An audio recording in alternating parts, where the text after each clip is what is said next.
Now, another informative video from the NASA archives.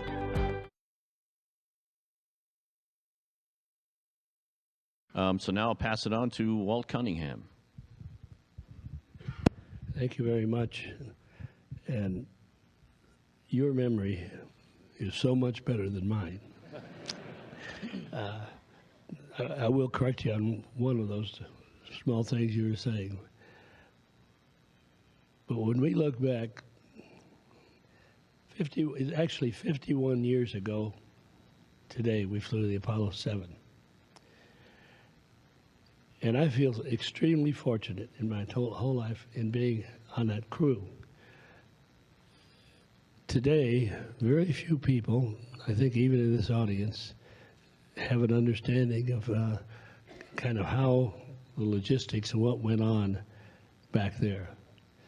Because that was the third crew that we were on, third attempted to get to go to that first mission. And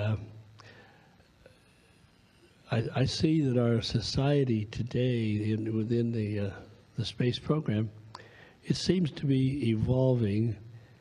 It also seems to be, to me, that people are much more oriented towards safety and things like that than we used to be. I'm one of those people. I guess maybe I'm ancient. I think you've got to be willing to stick your necks out to move things forward. And we did, a hell of a job on that back in those days.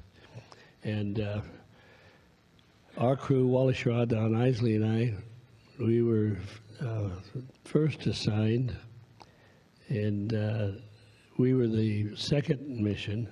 Gus, Ed, and Roger, they were on the first mission. We were the second one. We were assigned at the same times. That was the beginning of '66. Like January. I think publicly they announced it 4 or 5 months later. But we were living with the contractors.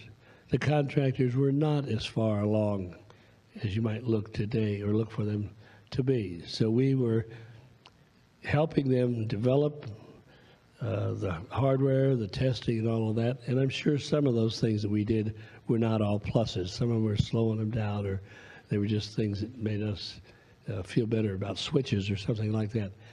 But we lived and breathed with them.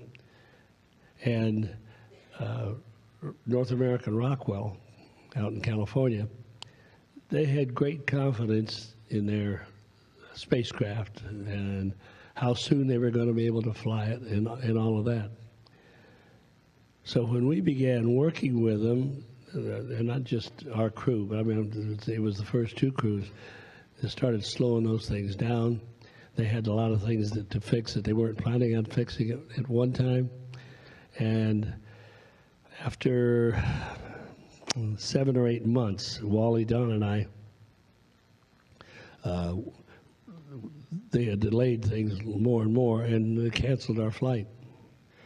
So now we had no flight, and about a week or 10 days later, they then went ahead and changed the next flight as well, and we became the backup crew for that Apollo 1. It wasn't called Apollo 1 in those days, incidentally, but it is. Everybody buys it as Apollo 1 now. And then when we were on the backup crew, we were living very closely from, I think it was like around, I don't know how soon it was, like October.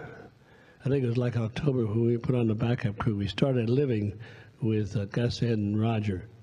And when it got down to January 27th, they were performing a particular test. That was the test that we had done the night before. But